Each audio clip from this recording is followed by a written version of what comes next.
साथ विश्वविद्यालय में आ जाता है और जैसे ही आता है और यहाँ नजर पड़ती है कि यहाँ सभी भक्त हमारे शत्रु का नाम का स्मरण कर रहे हैं, तालियां दे देकर नाच रहे हैं। तो जैसे ही यहाँ एक बार आवाज लगाई तो मानो सभी छोटे छोटे जो बालक वहाँ शिष्य थे तो स्वामी इस प्रकार के शांत स्तंभ रह गए कि मानो पत्थर की मूर्ति चित्र जैसे लिखे रहे थे। और यहाँ भक्त प्रहलाद गाना और तालियां बजाना बंद नहीं किए और महाराज हिरण्यकश्यप ने उसको वहां से क्रोध में उठवाया और 4 दूतों को बुलाकर कहा कि इसे ले जाओ और इसके ले जाके पहाड़ से फेंक दो। तो 4 दूतों ने राजन की आज्ञा को मानकर भक्त प्रहलाद को उठाया और ले गए और ले जाकर उसे पहाड़ से गिरा दिया। लेकिन हमारे प्रभु को किसकी रक्षा कैसे करना वो तो सब पहले से तय हो जाता है। जन्म देने के पहले हमारे गोविंद उसके जीवन का निराकरण पहले ही लिखते थे। तो हमारे प्रभु ने उस पहाड़ से गिरने के बाद इस प्रकार से झेल लिया जैसे कि फूलों की पंखुड़ियों हमारे। तो हमारे प्यारे ने प्रहलाद की रक्षा की। पुनः प्रहलाद राजमहल पहुंच जाते हैं तो इन्हें बहुत गर्म तेल की कढ़ाई में डाल दिया गया। तब भी हमारे गोविंद के नाम के सहारे उबलते हुए खोलते हुए तेल में भी भक्त प्रहलाद विराजमान हो जाते हैं और हमारे प्यारे गोविंद के नाम का गायन करते रहते हैं, श्री हरि नारायण श्री हरि नारायण। तो उस नाम के प्रभाव से भक्त प्रहलाद को वह बर्फ जैसा ठंडा लगता है, उबलता हुआ खोलता हुआ। लेकिन हमारे गोविंद के नाम के सहारे भक्त प्रहलाद को वाल भी वाका नहीं हुआ, क्योंकि कहते हैं कि जाको राखे कि मार सके ना कोई और पाले न का कर सके जो जग बेरी होए।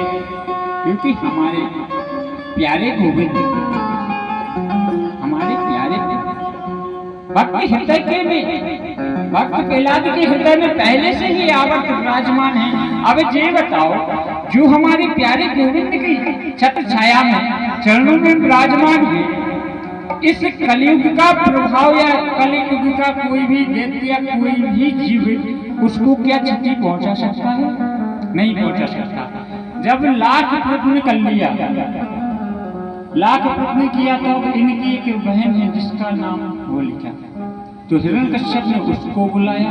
अब होलिका ने भी तप किया था तो भगवती ने वरदान दिया था कि जाओ आज से हमारा वरदान है, आपको एक चुनरी दी थी वरदान के रूप में। ये चुनरी दे तब तक ये चुनरी आपके सिर पे रहेगी, किसी भी प्रकार का कष्ट आपको सता नहीं सकता, ना आपको जल भो सकता है, ना आग जला सकती है, ना वायु किसी भी प्रकार की मान कोई भी कष्ट आपको सता नहीं सकता। इस प्रकार का भगवती का वरदान था होलिका। तब होलिका समझ रही थी कि मैं अमर हो गई हूँ, क्योंकि अज्ञानता जिसके अंदर आ जाती है, अज्ञानता और अहम। तो हमारे प्यारे प्रभु कहते हैं अहंकार मम भोजनम, माने जिसको अहम आ गया तो समझ लो उसके विनाश का समय निश्चित हो गया। उसको बिल्कुल मानो कि अंतिम घड़ी उसकी नजदीक। और यही होलिका के साथ हुआ। तो जैसे ही होलिका उसे प्रहलाद को गोद में लेकर बैठती है और कहती हैं कि सभी तालियां देकर हमारे भाई के नाम का जयकारा लगाओ और अग्नि को लगा दो, मैं इसे जलाकर अभी भस्म कर रही हूँ। इतना दुष्ट है कि हमारे भाई के दुश्मन के नाम का गायन करता है।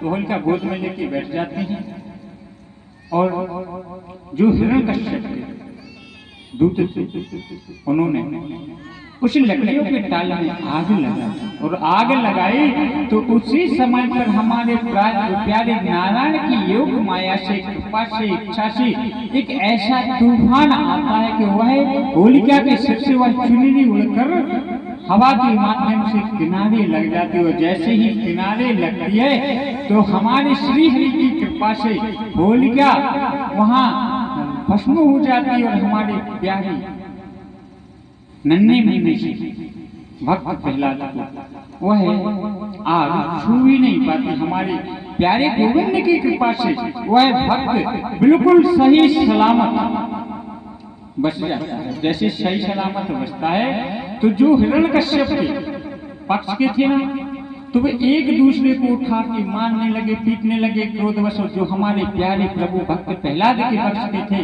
तो वह एक दूसरे को उसी राख को उठाकर एक दूसरे के माथे से लगाकर तिलक करने लगे, गले मिलने लगे, और हमारे प्यारे गोविंद के नाम का गायन करने लगे।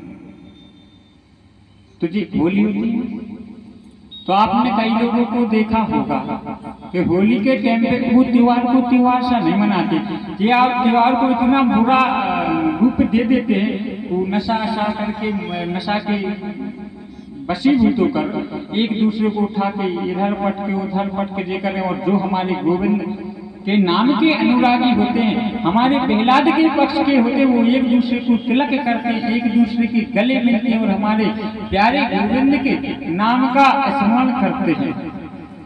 तो आइए आप हम एक मिनट प्यारे गोविंद के नाम का स्मरण करते हैं कि राधे राधे गोविंद।